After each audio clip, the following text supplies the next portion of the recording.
Hello, ladies and gentlemen. Today is Thursday. We are literally ticking the days away till we get to the end of August. And that means if you hadn't had your vacation by then, your luck's out because it's going to be a busy time between September, October, November. And if you didn't buy your Christmas presents early, you better do it now because who knows if they'll be on the shelves. So, yeah, between September and the end of the year, NFL season. I know not everybody's an NFL fan. We tend to talk about that on this show from time to time, and of course, conference season and everywhere in between. So I'm going to do my usual housekeeping. I'll introduce our guest for today, and then we'll get into what's happening out in the world. So MSPinitiative.com. This and every other session in podcast and video format is available. So goes back to March of 2020, and who knows what we talked about from then until now, but there's good information there to learn from. We have our MSP community block parties that we informally announced. We'll be doing a little bit more fanfare around these pretty soon. We have Washington, D.C., Fort Lauderdale, and Orlando. If anybody's been to one of these before, and hopefully many of you have, they're crazy, and each year they get bigger, and this year is no exception. Lastly is the Channel Strong Tour. We're down to our last three. We're coming to Denver, Tulsa, Topeka, St. Louis, September 26th through the 30th, so right there at the end of next month. Then Vegas, Phoenix, Temecula, Irvine, kind of, not quite at the very end of October, but the week before, 17th through the 21st. And then lastly, Fort Lauderdale, Tampa, Orlando, and Atlanta, right at the tail end of November, going into the first couple of days of December. And that will round out 8 weeks on the road on a bus this year. And hey, if you're an MSP, come out.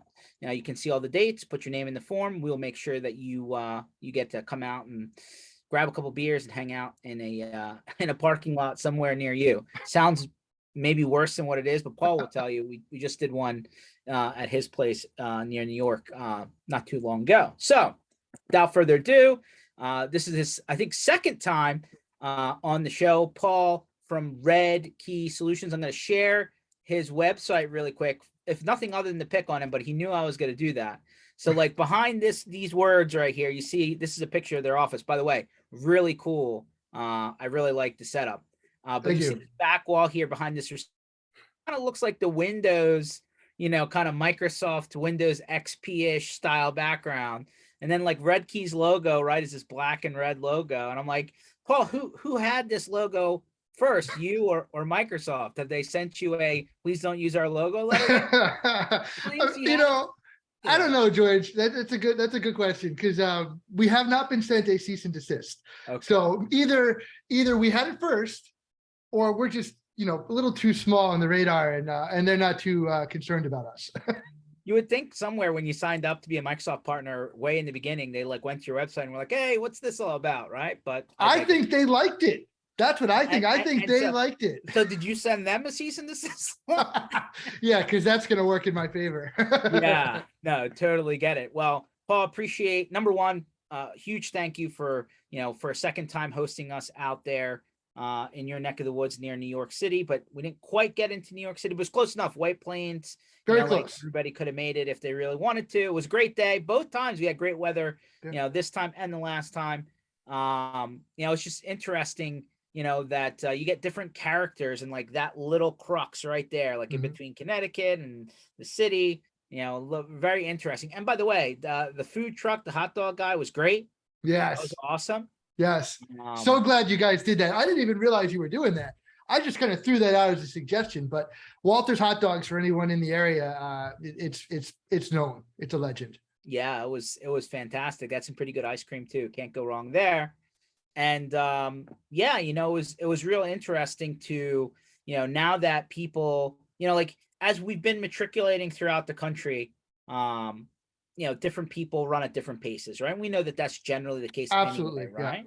Yeah. But it's just interesting how now on this last round, like some people are still like, we're in this gray window, right? We're past the what 2020 and 21 is. We don't have to kind of litigate that, but like people are looking to the future though, and they're also saying, hey, it's not 100% clear like how the next 6, 8, 12 months are going to be. Oh, And like, definitely through a lot of the conversations on the ground there, felt like people were kind of hedging their bets, if nothing other than, hey, you know, I don't want to get caught again if they weren't in a good position last right. time. Did you feel that? We're talking about it for sure. We're talking about it. I think we're talking about it from the perspective though, is we're not going to circle the wagons like we did when 2020 hit, which was, you know, a little bit more intense. But we are looking at our, you know, cross section of clients and trying to figure out, I mean, because as an MSP, you know, our clients are still going to need us. The question is, are our clients going to need them? Right. So we start to pull apart our industries and make sure we're not too high in retail or anything that's going to get hit particularly hard. That's where our planning comes in, right? Because, you know, we have to hire in advance. It takes 3, 6, 9 months to get somebody up to speed, you know, in an MSP from a technical point of view. So, you know, you don't want to get caught flat-footed if you get a big client in there, and you can't operate a, you know, a organization that's losing money because you have too much staff but not enough clients, right? So that's the game, at least for us. That's what we're trying to manage, is getting that resource just right. It is definitely a balancing act for Yeah. sure. And you know, a lot of people echoed the idea that, you know, in a downturn, MSP and IT services providers can actually really crush it if they're positioned to like be the net, right? When some of these organizations either shrink their IT departments or eliminate them altogether, right? Because, you know, it's one of the, like, marketing is one of those areas that gets cut. Yep. IT is one of those areas that get, like, back office people like get shrunken, those departments get shrunken down. So but they still need it, to your point, right? So Right. you know, it's really interesting. And I feel like, I mean, New York City is like a powder keg, right? Because there's so many people at different places. Like, you, like, smaller areas, like, you can kind of get a better tell of what's going on. New York City is like, could be they're still using paper and pencil for the cash register, or they could be on a tablet. Who knows? Full But spectrum. yeah, It's totally true. crazy.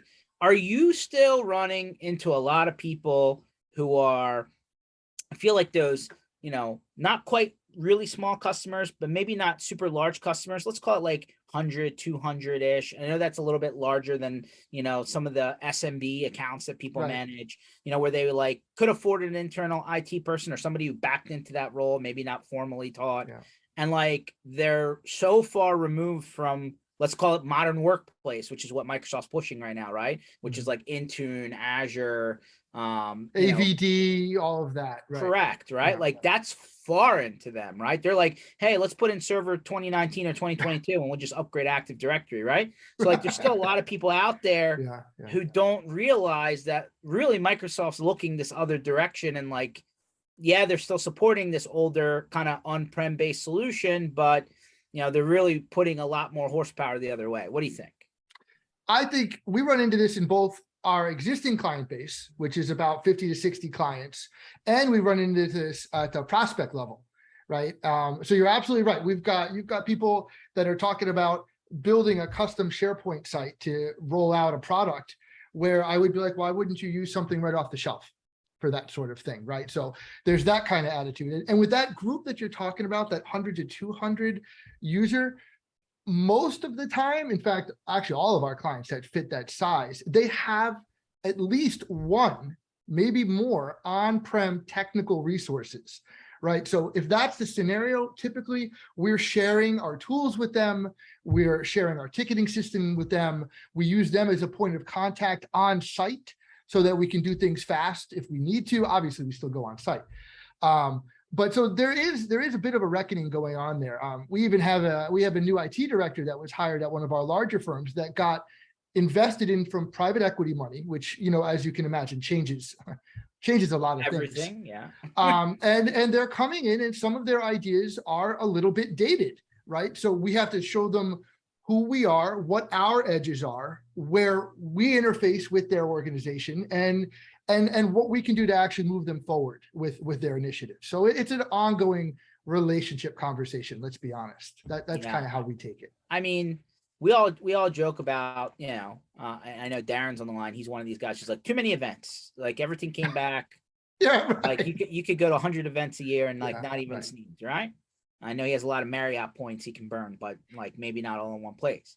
Um, I mean, we learn from those, right? Like Yeah, technology changes very quickly, right? And quite frankly, it's almost a concert. I was gonna say a full-time job, but at least a concerted effort to keep up with what's best practice, what is now considered the right way to do things versus yeah, anyway, right? Because we know technology is not just one road, right? You can take a lot of different ways to get yeah, where you're trying to go. yeah. And I feel like the education piece is just a constant challenge, especially when people are so busy just like keeping the lights on and keeping things running. So, That's truth. You're not making that up. I mean, we use our strategy overview product to manage our quarterly technology strategy meetings with our clients.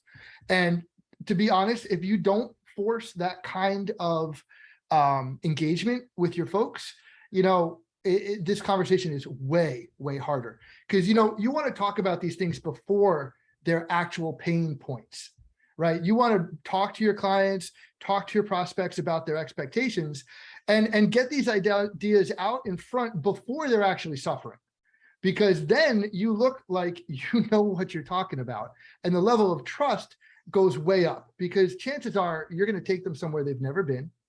It's not going to be cheap. Let's be honest.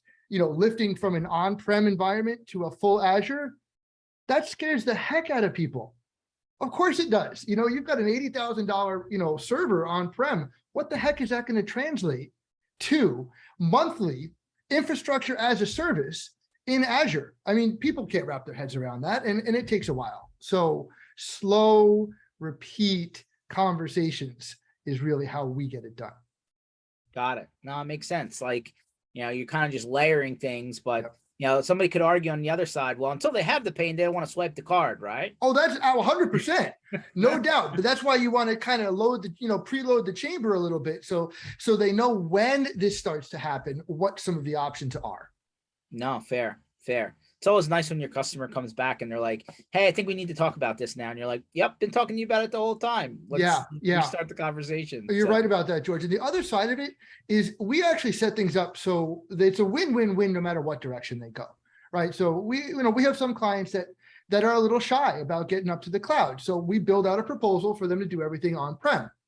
But then we compare that as close to apples as we can to doing the same thing in the cloud.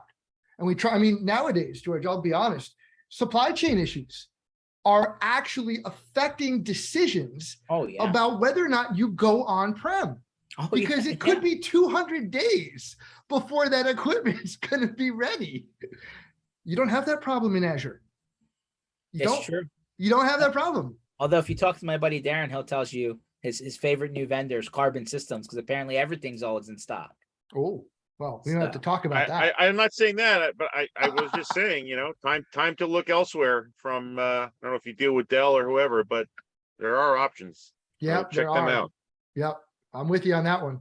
yeah, 200 days. Yeah, it's It's like not a half joke. like half a year. You're just sitting there. How do you waiting. how do you manage a supply chain issue like that? They're building out an office. What do you tell them? I don't know. Can with string still works. Well, I think the other thing is that, and we talked about this time and time again, Paul, but it seems like it's becoming more and more aggressive on, and I'm kind of just regurgitating some of the stuff in past calls coming up to this call, but either A, you're downstream from somebody who's in, basically trickling down all of the security and technical requirements to deal with a larger vendor upstream, right? Because it kind of maybe you're not dealing directly with a finance customer or a government customer or whatever, but they are, and then like that comes downwards, and then also just the trying to have reasonable coverages for cybersecurity events. I say reasonable because the price seems to be wildly different depending on where you're located and like how you fill out the questionnaire. Okay, so yeah, we have a little bit of a secret sauce that worked for us on that cyber insurance part. Okay, so let me share what we did. First of all, it is getting expensive, and it's a requirement for folks in our business, right? And it's a requirement for our clients. They have to have it too. And you're probably filling out both sides of the form. Let's be honest, because clients don't know what they're trying to answer here. But what we did was we took our insurance company's policies, right? And we ran through them, and we actually executed a mock event, right? We said, look, we're going to pretend something happened, and we're going to walk through everything that you're telling us to do. So we did this, right? And we documented all of it. And we actually went through to their media team. We went to their public relations team. We went to their cyber law firm, and we went through the entire process. Like, let's pretend an event happened, right? So we did this and we documented it. And the insurance company was so happy that they did not change our rates for 2 years in a row. Because as far as I can tell, and they gave us feedback, they hadn't had any organization kick the tires that thoroughly. So I guess their underwriters were like, well, this is about as safe an MSP as we're going to find.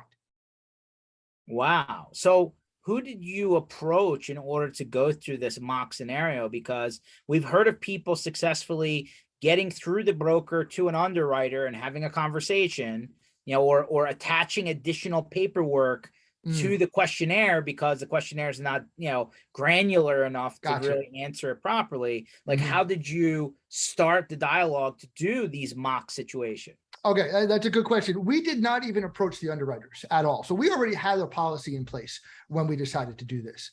So what I did is I talked to our rep at the insurance firm, and I literally said, I'm going to run through this protocol. We're going to pretend an event happened, and I see what you want me to do. I'm going to call these people. Who do I talk to? What's this person's name in this company? Who's this person?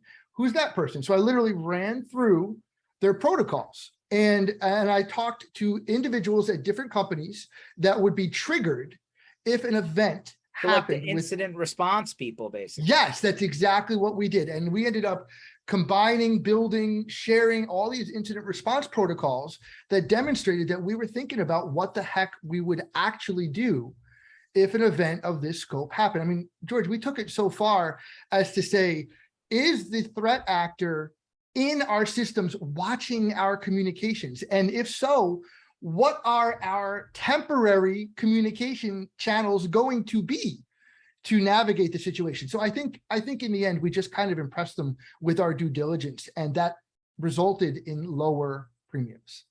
Wow. I'm going to be honest with you.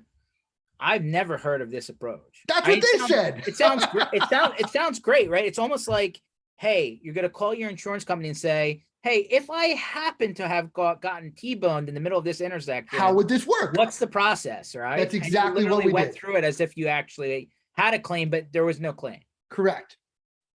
Wow. And so you actually got to, it's not very, because people don't know how to ask or even where to go to it, but like, you don't really ever know the people that are lined up behind the insurance company for the cleanup and the remediation and that kind of stuff. And so you actually got, a little bit behind the curtain.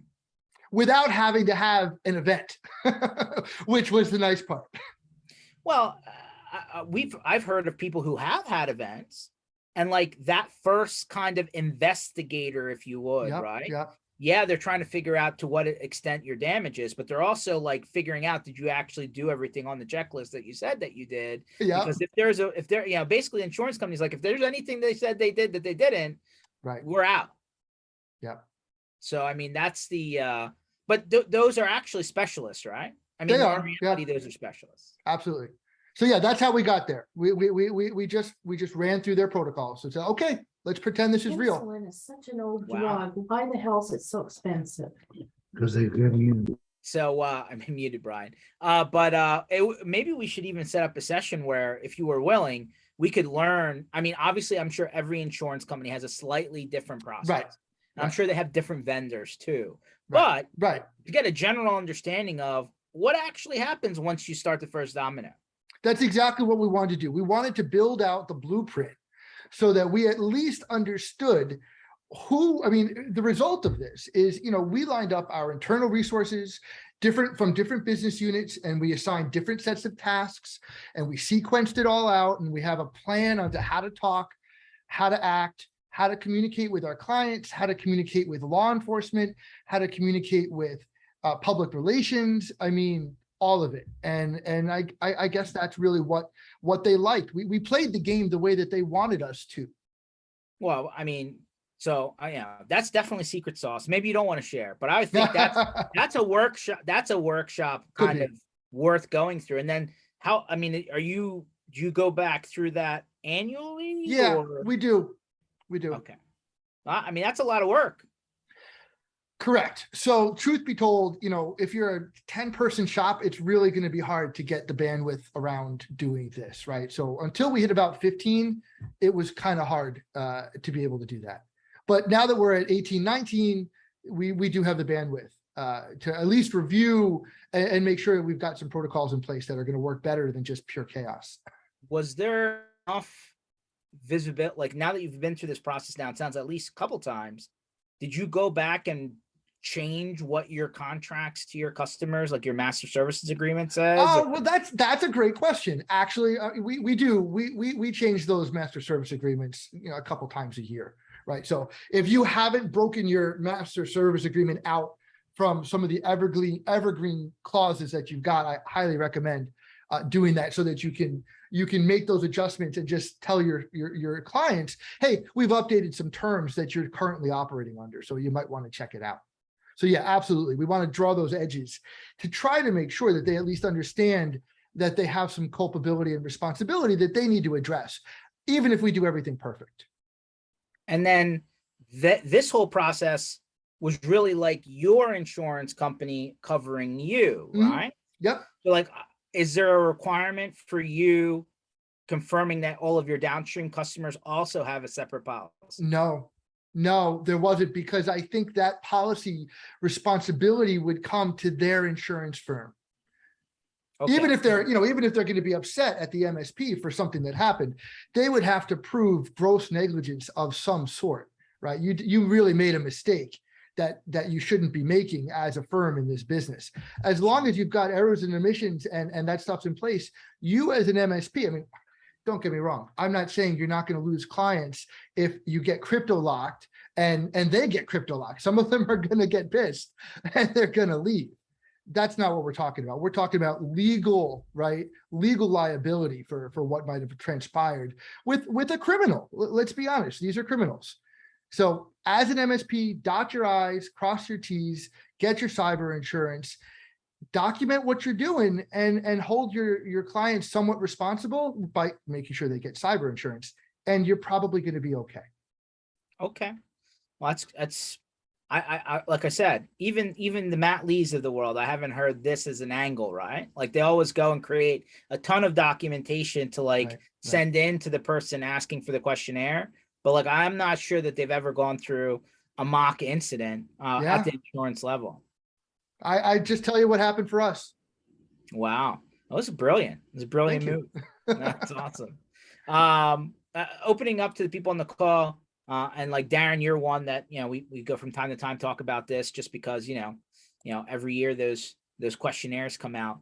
Have you, what do you think about this direction, right? We've heard about, hey, get to the underwriter, talk to them out loud before you do a policy. We've heard, hey, sent in a bunch of add-on documentation with the questionnaire, which ultimately goes to the underwriter. What do you think about this direction?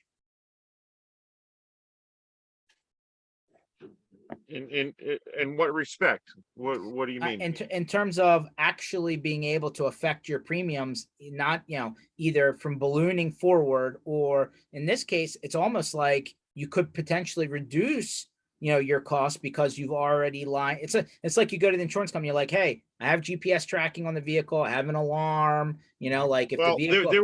There was a CompTIA call earlier today with people from Hartford on that. CompTIA has a relationship with Hartford.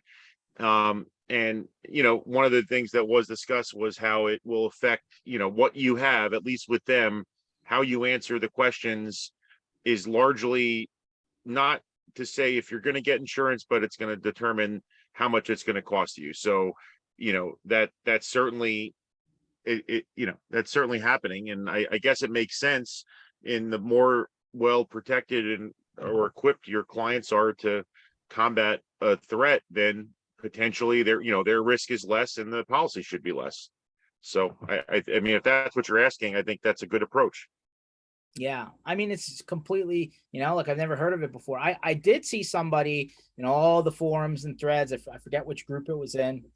They put out a questionnaire, and I believe 17% responded with, my insurance vendor is asking me to run some sort of tool, utility, or some sort of external vulnerability application before they'll give them a quote.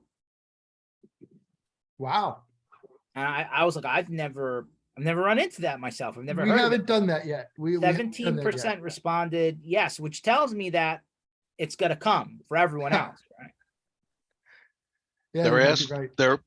we did a webinar last week with a client, George, and hey, Paul, how you doing? Good to see Hi, you too. you. We did a webinar with it, and Travelers was on, and what Travelers is saying is anybody that has had an incident or a declared incident, whether it truly was or wasn't, indicates to them that they're a higher risk profile. Oh, wow. And because they're a higher risk profile, they have Travelers now has a whole IT division to help people during their renewals. So they will actually run those scans and things on Travelers.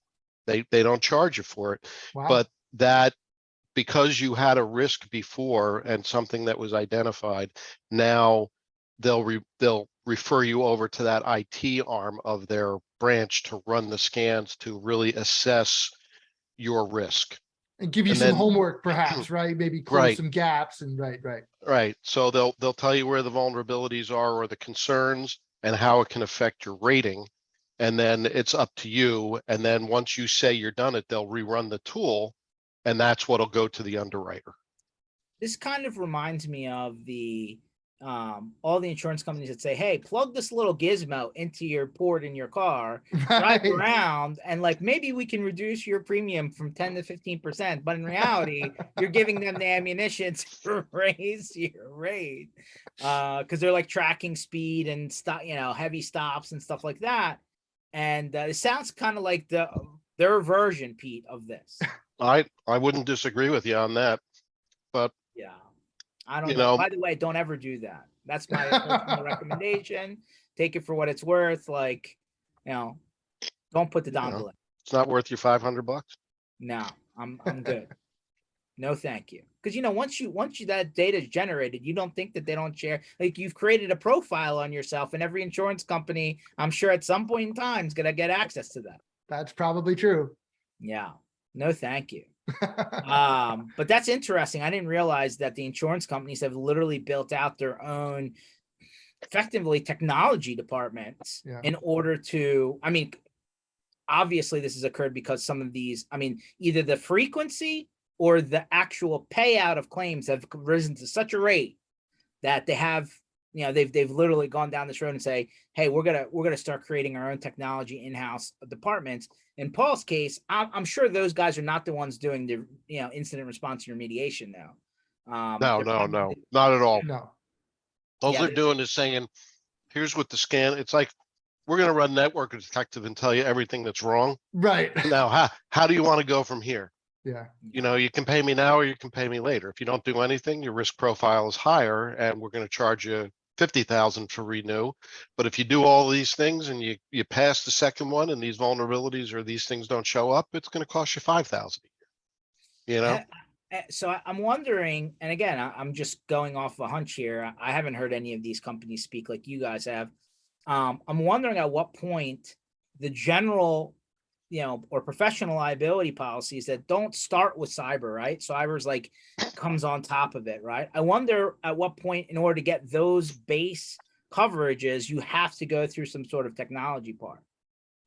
I think that's got to come soon. No, I think Travelers is incorporating that right up front now, saying you're so the name of the webinar that we did was called Surviving Your Small Business Insurance Renewal.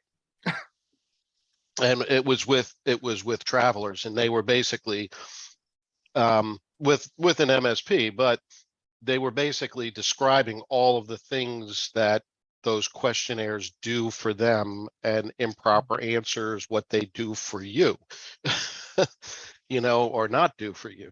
And describing like Travelers has gone as far as when you declare an incident and you notify them, they actually have a different IT arm that actually goes in and isolates the incident and looks at it and does it. And they don't want your IT department to do it, because if your IT department does it, it changes the forensic.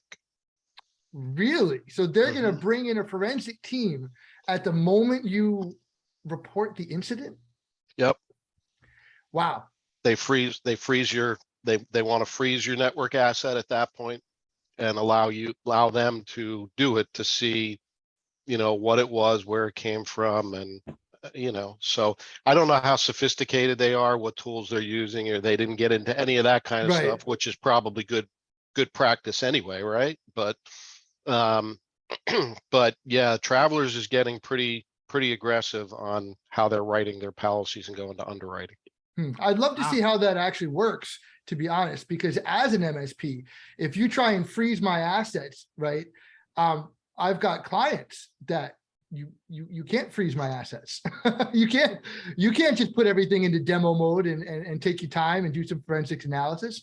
I've got 1,500, 3,000 users that expect me to be doing my business. I think they jump on it pretty quickly, Paul. They must. I don't think it's, you know, I don't think it's a long drawn out process. They get to the isolate, and then, you know, from there they'll do what they got to do, removing that from the, you know, overall posture of, you know, is the whole system down? Is it isolated to one part, one leg, one unit, one person? Very interesting. Could you imagine they're like, oh yeah, we've isolated it to, I don't know, your RMM, right? Like, go back. Right, exactly. Like, we're gonna take this system offline. Thanks. Like, no, you're not. No, you can't do that. And I think when you sign your policy, you accept that. So that could be another thing, is make sure you read your policy small print. That's a good point. And let's be honest. I mean, if something like this actually did happen and they told me I had to take some primary tool offline, I mean, I know what I would do already. I would flash back to an uncompromised state. I say, yeah, it's awesome. You guys take that compromised version, do it, take your time. I'm going to spin up something that's not infected from 2 days ago, right? And I'm going to use that. So ultimately, it's probably our job to sort out how to stay live. But that's what I would do. Could you imagine if they showed up, they're like, well, we're going to actually take the server with us, right? Good reason to not be on-prem, George. Good reason to be in Azure. That is a good point. That is absolutely a good point. So it sounds like, you know, if I were to take a guess and we fast forward, let's call it 24 months, right? So 2024, maybe 2025. I don't think it's going to be optional anymore to go through some of the things that, you know, would be considered modern day best practice, right? Hey, it's multi-factor turned on. Are you doing, training with your people? Are you making sure that you're, taking people out of access as they're no longer at the company, right? Like, there's probably like maybe 24 things that would be considered like now modern day, like approach, right, to trying to securely handle things without, being like your own SOC for that, like you're not bringing in the CrowdStrike to run your IT department. But I think that if the general and professional liability insurance, which I would think hopefully every business has this, right? Because otherwise you're leaving yourself open to some risk. Sounds like you're going to be forced to go through it, and you can't just say, I just elect not to have that coverage. I think you're right about that. And I actually read a really interesting assessment by this company called Coveware. They analyze ransom payments and crypto events. And in the last 2 years, there's been a couple of very high profile events, like big targets, like the gas company or I forget what some of the other ones, big government organizations and things like that. And they're actually, they're pulling back from those because they don't want that kind of attention. The criminals mean. So what's happening is they're not going for those bigger. They don't want the Colonial Pipeline headline. Right. Right. They don't want that. That's way too much attention. Nobody wants federal involvement in Or, these or events. they don't want to be in the Kaseya headline where they actually went and found like the one kid, right? Yeah, Like, right. yeah. Right. No one wants to get that kind of spotlight on them. So they're starting to, so to your point earlier, the actual amount being paid is going down per event because they're targeting smaller clients. But I think the total amount of revenue being generated is going up again because that's also a vulnerable group of businesses. So it's very, very dynamic stuff. Check out their site. They've got some good analysis. Wow. Well, I thought I read somewhere in the last couple of weeks that like global ransomware has gone down recently, not up. I think you're right, actually. But to your point, it's kind of like, hey, I don't have to go after Sony, right? Right. I can go after every small, sub 20 person company on the planet. Yeah. There's so many of them, right? Yeah. And then like you don't even pop up on the radar until enough of that's happened. No, you'll never pop up on the radar. You'll probably get paid out of half of them too. So it's a good business. Unfortunately, we are the front line. The folks that are on this call and listening to this, we are the front line against all of that. Jimmy So, did say. Interestingly enough, we actually did a webinar with Matt Lee this morning for another client. You tell. When ransomware actually increased, It but did. Paul, you're exactly right. The types of they're not going after the big enterprise targets anymore. They're going off more towards that mid-market. Yeah. And the shift is more of let's find somebody on the inside that knows their vulnerability and partner up with them and split whatever we can if No they way, buy it really? out. So you'll get somebody, that will go in and say, okay, the RMM or this application is vulnerable or, Wow. and they'll sell that data to a But could you hacker and then they'll imagine? split the proceeds. Oh my Like, God. listen, part of the problem with all of this and why reporting it to the authorities almost never goes anywhere is because these people are like not in the jurisdiction, right? They're overseas, they're in some basement somewhere, who knows, pick your country, and like these guys can't reach across that, to get them, right? But if you're actually in state, in country, and you're like the inside man, I by the way, I think there's a cool Denzel Washington movie, Inside Job or Inside Man. If you're the inside man and you're literally opening up the door for the bad guy to come in, and then you got to get paid somehow, right? Bitcoin, something or else. Like at some point, you're the one that's going to get locked up. Yeah, I would think so. Somebody's gonna, if the insurance company's incident response people are worth what their weight in gold is, at some point they're gonna be like, well, it came back to George's account, so let's have a conversation with George. Yeah.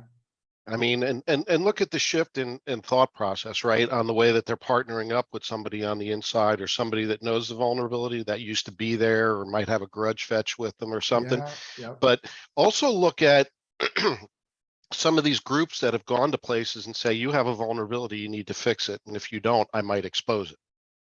Right. And then a year down, that's happened. Right. Yeah. And so, you can't have a discussion without having Elon Musk in the middle of it these days. Right. But look at Starlink, right? They found a vulnerability and people could figure out how to get in through the routers and the code and stuff and control the satellites. Right. Oh. And that's pretty powerful. And Elon Musk said, okay, come work for me.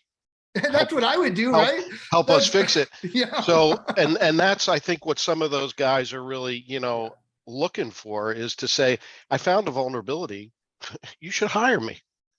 That's a pretty good resume, right? So all of these bug reporters, everybody used to do it. And one of the things that came up in the discussion is people, the minute that a corporation, you say, I found this bug and I'm going to expose it, they legal up and they go after you with legal resources instead of saying, right, come in, I want to pay you to help me fix this. Yeah, that adversarial relationship is, I think the more mature companies are figuring out that they don't need to be adversarial about that. So I hope that's true. At least it's better for everybody if we do it that way. As long as the person you're dealing with on the other side isn't trying to, ransom, basically hold you for ransom, right? It's like, Right. hey, if you give me $50,000 or else I'm going to tell the rest of the internet, and then they take your money and go do it anyway, right? I mean, Yeah.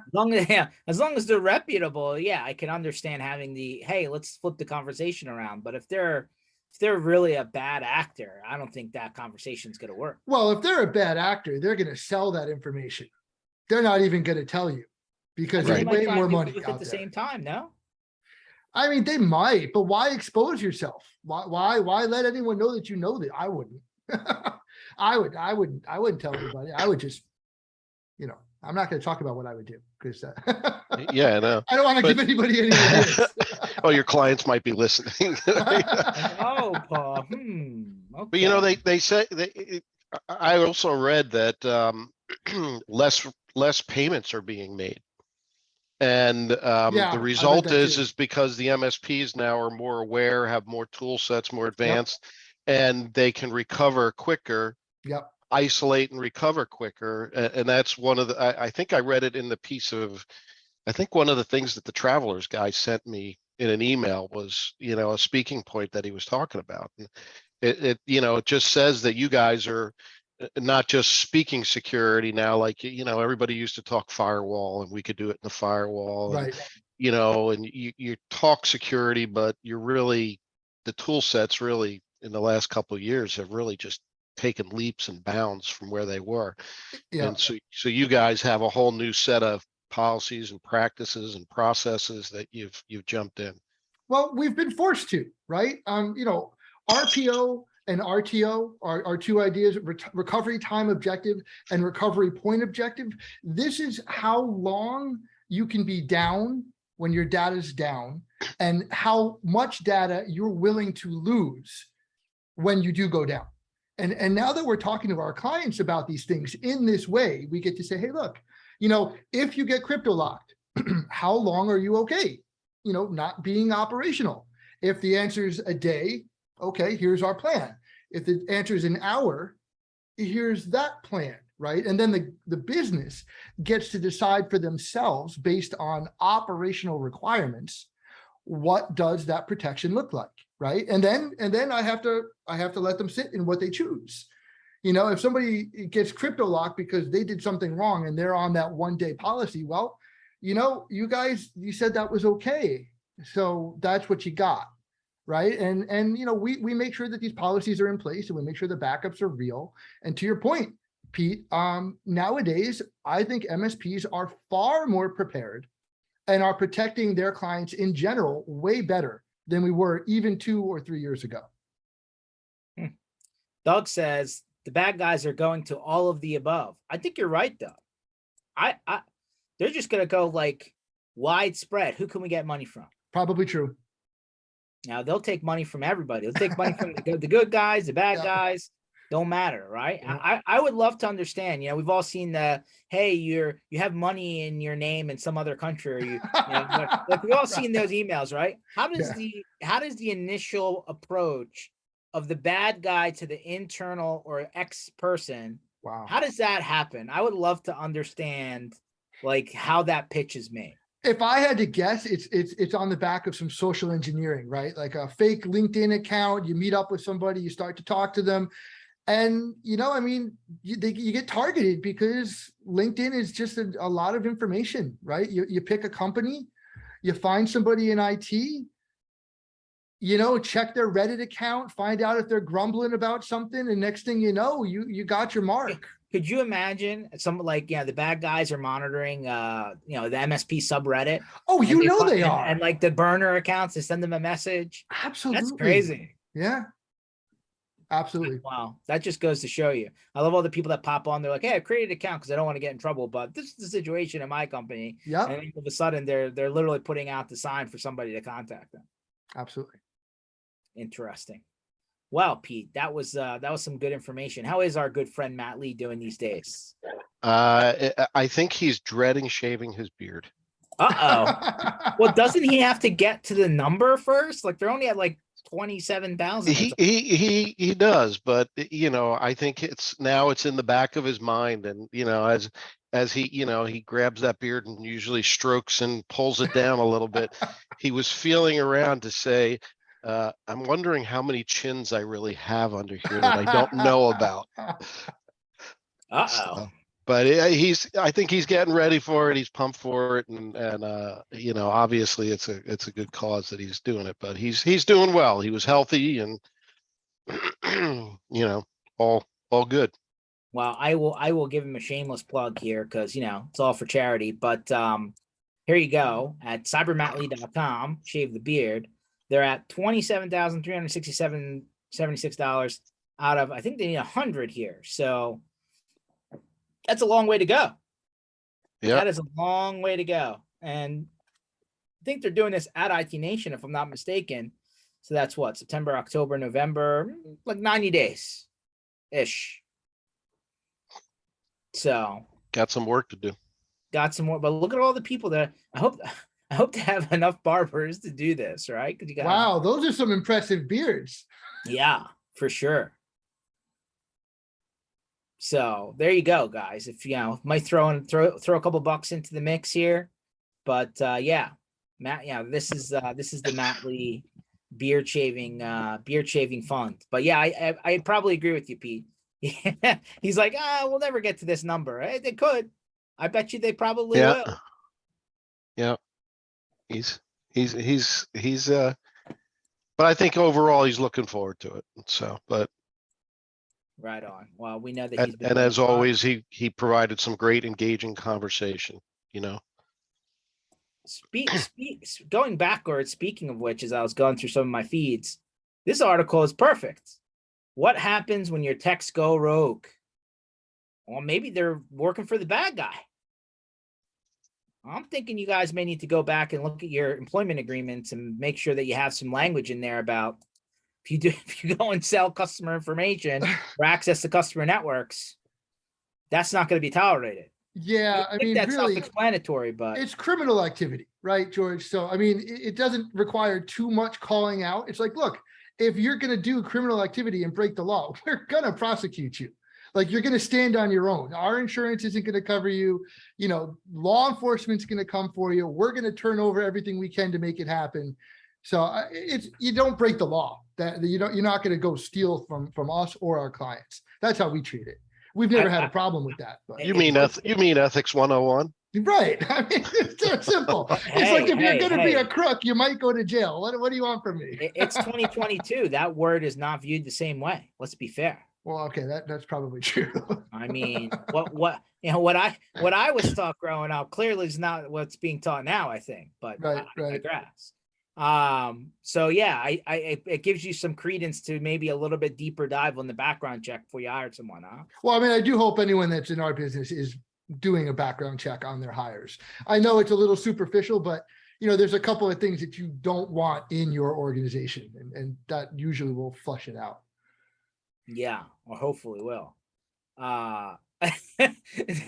Doug, he's on fire today, Doug. He says ethics 101 ? They burned that book in Seattle.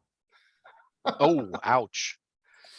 So might not be wrong. What was it? The Summer of Love? I forget what they called it, but yeah, it didn't go. I don't think that went too well that one summer. So interesting times. Some current events that are worth bringing up. Still a lot of upheaval on the new Microsoft partner program changes. I know I've actually gotten a contact from somebody with a Microsoft email account saying, hey, we'll have to set up time to go over the new program with you and how maybe you can get to, this magic 70% or above number. I haven't actually returned a person's, email back or set up the call, but maybe I will now to see what what they're saying. But they seem like they're going forward with this, but as all things go with Microsoft, they force the agenda, and then at the last second, they're like, "Oh, we changed our mind."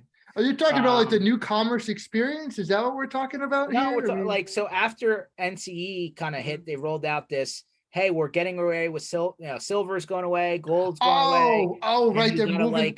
Yeah, they're doing this new. Hey, you got to qualify for 70 out of 100% of this score in order to keep your partner status. Right. So there's definitely still a lot of conversation going on around there. I definitely get it. Maybe I'll call this person back, but hopefully bring that experience to one of these calls to just see what they're saying and from I guess the horse's mouth, right? and see what their magic answer is. But they're giving you until the end, I believe, of 2023. So they give you a little bit more than a year. I think they give you like a year and a half to get on or get out. And many people are still squawking, saying Microsoft has no intention, they're almost going against the MSP partner, right? Or at least that's how it's being viewed in certain circles. So, keep an eye on how that comes down. I mean, as far I just checked before this call, NC is still indefinitely on hold for existing accounts. For new accounts, you have to go under NCE, but for existing accounts, it kind of just said, "Yep, just keep doing what you're doing." George, I've heard they're going to pull incentives out for the old SKUs is what they're going to do. So they're going to incentivize folks to convert if they want to get credit, right, within the ecosystem. Not the worst way to go. I got you, but I really wish they, if they had come out in the beginning and said, here's a new program for any new accounts moving forward, I think that would have caused a lot less problems, with everybody rushing to try and convert their accounts, and then all the technical problems that ensued from that. Oh, what a mess. They just weren't ready. They just really were not ready for that, avalanche. But then of course, I'm sure that helps that partner score, right? Because part of the partner score is how many subscriptions under the new model that you have, and and they're looking at net new, right? So should be fun. A couple other vendors have popped out, announcing some new things, nothing too crazy. Enable came out and said they introduced their first cloud management solution. So basically a multi-tenant tool for administering and securing 365.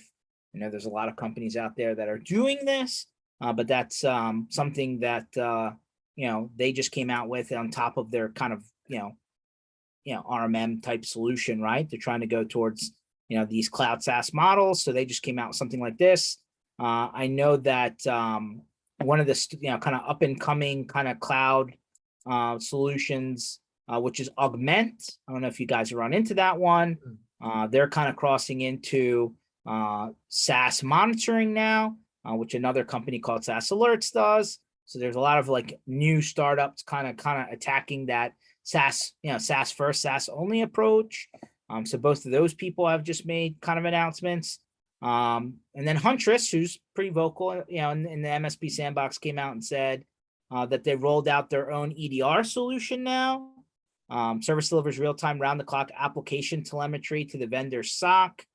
So I don't think anybody really considered Huntress as an EDR solution up until this point. And, they were kind of more of a complementary solution to some degree. But now they say that they checked the box.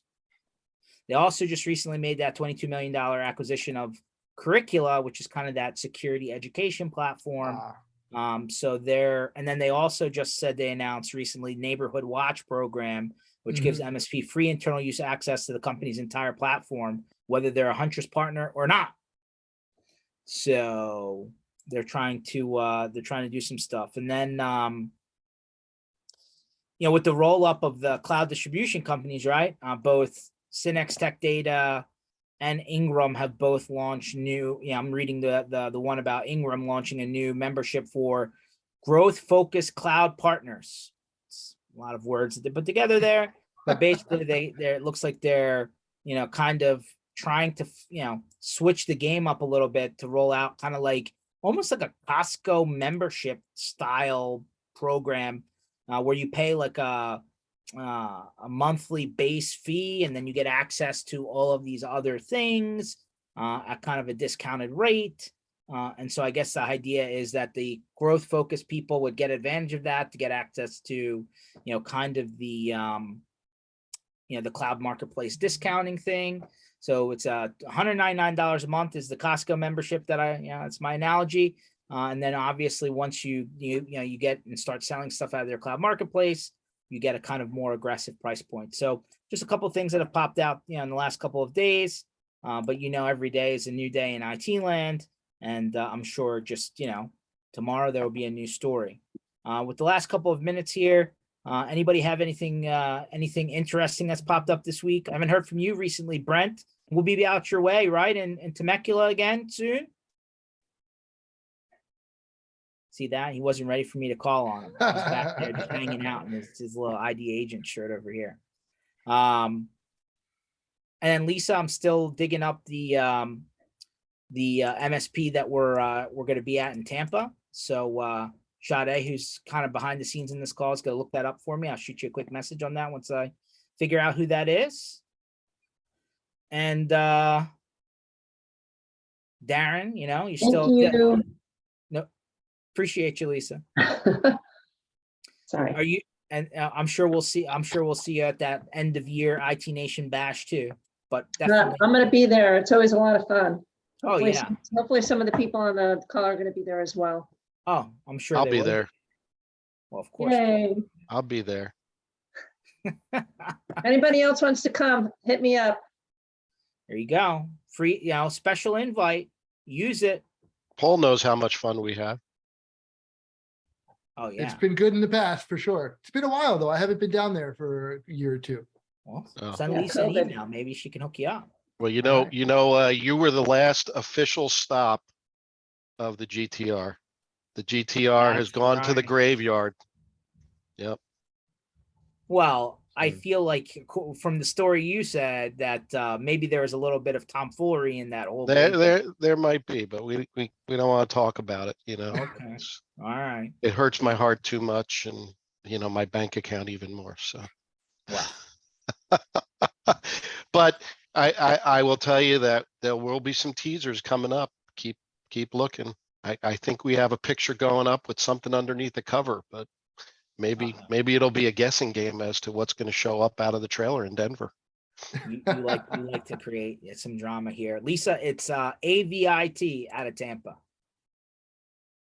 So AVIT. Oh, I love Kelly Green. He's Oh, my yeah. he's my good guy, my go-to guy. Drop him a line. I mean, I feel like if Kelly's not working, he's at a concert. I mean, the guy loves his music. Live festival. music, right? Yeah, 100%. Yeah, there's a good one coming up this week, Saturday at Mid-Atlantic Theater. Oh yeah, Ashley what is it? McBride and a couple other country guys are probably going to go to. Nice. Well, you guys, it's like a music festival year round down there. Come on. I love it. I mean, hopefully they're We- doing them at night when it's not, 102 degrees out. Oh yeah. Oh yeah. We should plan a tour around Gasparilla. That's crazy. Yeah. They do have a night parade. It's the weekend following. It's more adultish and it's supposed to be pretty fun. It's right in Ybor versus like down on the riverfront. That could be interesting. Wow. I think that for the people that it's really nice to be in the Northeast right now because the weather's pretty not awful, but like you can actually get outside. Well, it's like all those people who leave from the Northeast and go to Florida, right? Florida's like wintertime, and then they come here back during the summertime. But if you're there year round, make sure you have a good air conditioner, I think. That's why we're right between. Yeah, I hear you, Mr. Okay, cool. Well, appreciate everybody for jumping on. Paul got some really cool things today. That was awesome. Hopefully the Happy to logo. share. Hopefully the Microsoft never comes for that logo. Nope. I think you'll be all right. Hopefully we'll see you at some of the events here towards the end of the year. Absolutely. Otherwise, don't worry. We'll be back up your way at some point. Maybe Pete will still have, his car will be, he'll be shining it with his, towel or whatever. I will say this new one is probably just an interim. Whoa. Apparently business is good. No. There's a plan afoot. There's a plan afoot.